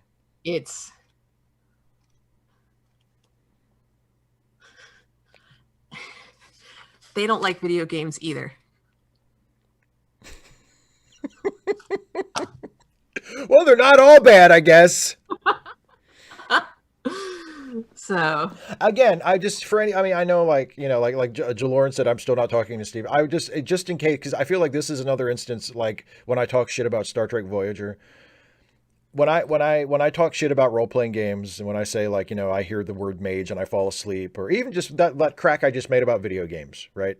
I'm just expressing my own feelings. Like, just because I think video games, for the most part, are incredibly boring, just because I think role playing games, for the most part, for the whole part, in my experience, are incredibly boring. That doesn't mean that I begrudge anybody else playing them and enjoying them. Like, there's nothing. I'm not. I don't want to put them on you like we keep trying to do. Yeah, I don't want to ruin anybody else's good time. I don't think there's anything wrong with it. I don't think, people who play RPGs are like bad people or whatever. You know what I mean? Like, it's just, it is so not my thing. Why do we have to keep tormenting you about it? Why don't we respect your right to have fun the way you want to? It's just, I cannot overemphasize how much it is so not my thing. You're a nerd, Steve. That means you have to like all nerd things. Apparently. I love people like Some Random Geek and other people. They're making these logical arguments, like, but you think Vulcans are okay, so why not elves? I don't know, dude. It's just the way my brain works. I mean, it's just and honestly, to be completely frank, the elements of Star Trek that get into that feel more like, like lore from that would be like from a role-playing game. Like, I'm kind of not into those. Like the sort of like the world building about like the Klingon Empire and the Romulans. And it's like, I don't give a shit about any of that. I mean, when they start giving like the Picard series that came out last year, which for the most part I really enjoyed. Like, there was a lot of like Romulan world building in that. And they gave things like made up Romulan names. And I was just like, okay. Like, I want to see, just cut back to Patrick Stewart. Like I still want to know what Amelia Earhart knows about the JSA and how she found, now. Our world building is Well, like, but no. But that's world building, but that's also story.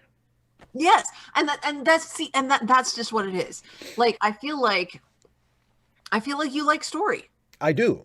And world building solely for the sake of being like, oh, you didn't know this trivia. It's like, you don't give a shit about the trivia. And I'm right there with you. I can't keep track of it because I know a lot of the trivia because I have a good memory and I've seen a lot of the story, but like because you don't have my superpower. I have like the opposite. I have for certain things I have a really good memory. And like there was a Twitter thread earlier today that I saw where people were talking about, how a lot of, and again, I'm not trying to make like a value judgment here. It's the different ways that people experience stuff. But there are some fans of, of fantasy things, of any kind of thing that attracts a fandom, whether it's Star Trek or Star Wars or, a video game franchise or whatever. There are some people that are just really, really, really into the lore. And I'm not one of those people. Like I know a lot, like take Star Trek for instance. I know a lot of the lore, but I care about story. I don't care about lore. Like, I don't care about, if lore doesn't have anything to do with the story, I do not give a shit. I'm not interested in it. I don't care about it. I care about story. And that's just how I engage with. And I will jump in here and say that by story, you do not just mean plot. And I appreciate. Oh, no. Plot is like lore, like character, like thematic elements. Those are all elements of story. Oh yes, absolutely. Those are parts of it. Story does not mean plot. No, certainly not. Plot is one facet of story. Because and I appreciate that you're using it that way. If you care about plot, Star Trek is not the place for you. Because most Star Trek plots are really nothing to write home about. I care about story. All right. Well, we keep going off on rabbit trails, and we have gone on a big one here. Ooh, looks like I've got a dog-eared page. Let's fix that. Anyway, it was lovely to talk to you, and I'm looking forward to reading chapter 11. Yay! That hopefully will not be creatively bankrupt. Well, this one wasn't either. Come on. But chapter 11, bankruptcy, Oh! Come on, give it up. Come on. Thank you. Thank you. Done. Go on, please. But seriously. Would you like to remind the folks about your YouTube channel before we wrap things up? I don't need to. Some random geek just did. But for people who aren't paying attention to the chat. Oh, why are you not paying attention to chat, people? Yeah, I have a YouTube channel. There you go. It's becoming like our say goodnight, Gracie, at this point. Would you like to remind people about your YouTube channel? Well, not only did some random geek do that, but you did that too. Yeah, I have a YouTube channel, and I kind of flip-flop every other week. Yesterday, I just put up the next part of my Pride and Prejudice, which means I should be working on the next one, but I wasn't because I was working on this. So now I need to start going back to Pride and Prejudice and getting for the next 5 chapters. And next week on Tuesday, I will have a lesson video, and on Saturday, I will have a book talk about Stiff by Mary Roach, which literally is not a book that I would describe as life-changing, but as death-changing.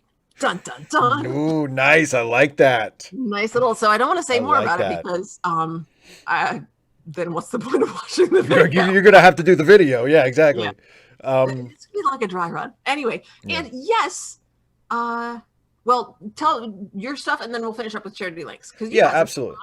Yeah, we'll go. Monday is the next conversation stream where my guest will be Danielle Moscato, who is an activist who you may remember from her work in the atheist community, the secular community, and now she's more of a broader sort of social justice activist. And we're going to talk about activism and community activism and mutual aid and stuff like that, stuff that she's been involved in where she's at.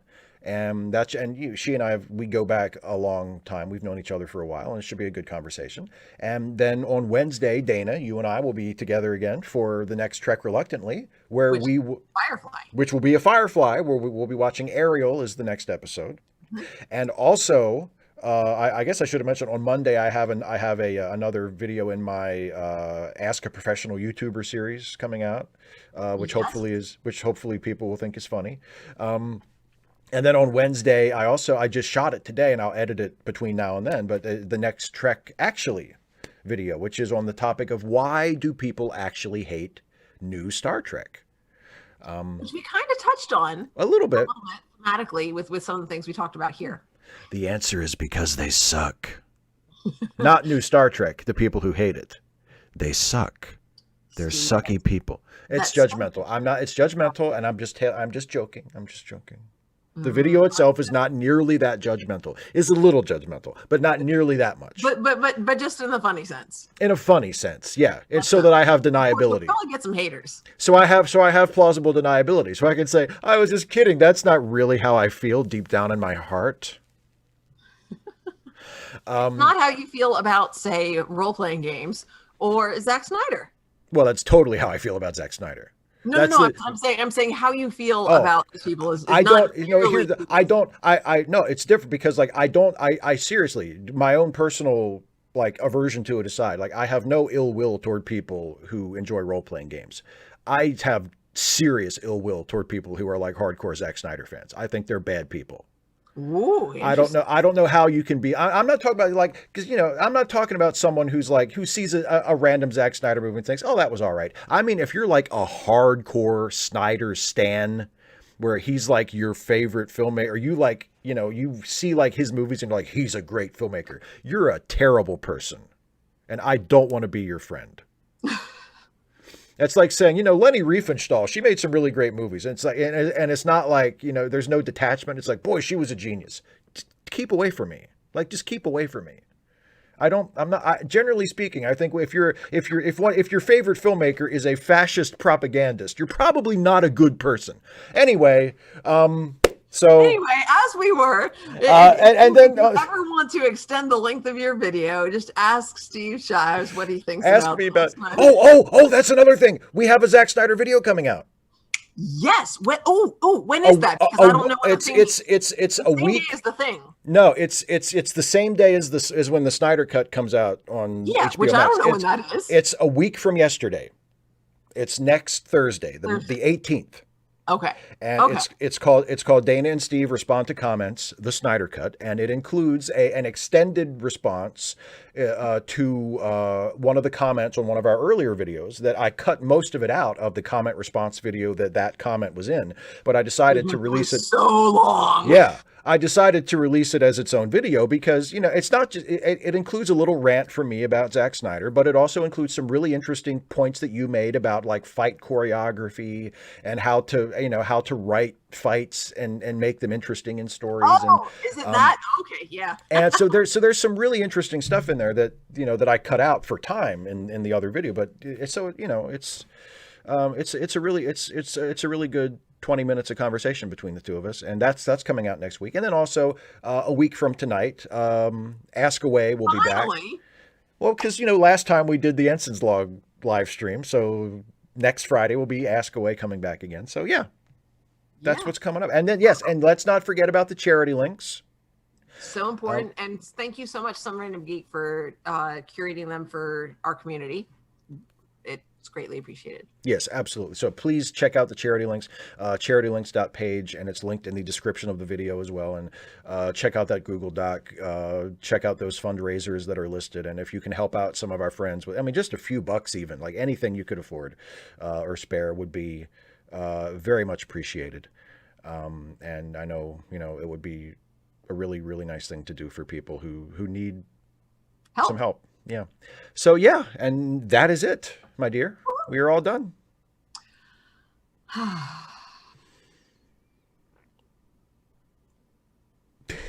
Is that? It's been a day and a week and a month and a year, Steve. It has. Well, let's call this to a close so you can go and relax and do whatever you're going to do for the rest of your evening. Probably like brush my teeth and go to bed. There you go. Sounds good. It's late, Steve. It's like after 8 o'clock. And guess what else? You can sleep in tomorrow because it's Saturday. Oh, it's Saturday morning. Oh, what a Saturday morning. It'll be sleeping in at home. Oh, it's Saturday morning. All right, everybody. Yes, Radical Bacon. Yeah. Well, how can you avoid that? I mean, yeah, even if you like, I hope you want to pet some cats. If you don't feel like it, you might not have a choice anyway. Just like, please just not be under my feet. So, all right. All right. Thank you so much for talking about this book with us, and and sharing your thoughts and stuff, and getting us off track, because God knows I love that. I will follow a rabbit trail. It's so awesome. Yeah, it's great. So yeah, thanks everybody for watching, and have a good... Yeah, join us when you ain't even read the book. It's all good. Yeah, absolutely. Absolutely. Unlike the Trek Reluctantly show, I get why this show would be entertaining for people who haven't read the book, because we're talking the whole time. With the Trek Reluctantly, I mean, I know Radical Bacon said that they were watching it for a while without actually watching the episode, and I'm like, well, I'm glad you enjoyed it, but a lot of it's just us sitting there. A lot of it's just us sitting there watching. Looking at the screen. And people have come and said, what are we watching? Yeah, it's like, read the description, folks. You're supposed to be watching it with us. Anyway, that's it. Okay. Yeah, we're really finished this time. We're really leaving this up. I promise I have no control over this. It's all up to Steve. Thanks for watching, everybody. Yeah, I'm going. Thanks for watching it. Thanks for end this. Just end this. Have you no sense of decency? Please end this stream. You don't. Goodbye, everybody. We'll see you next time. Have a good weekend. Bye.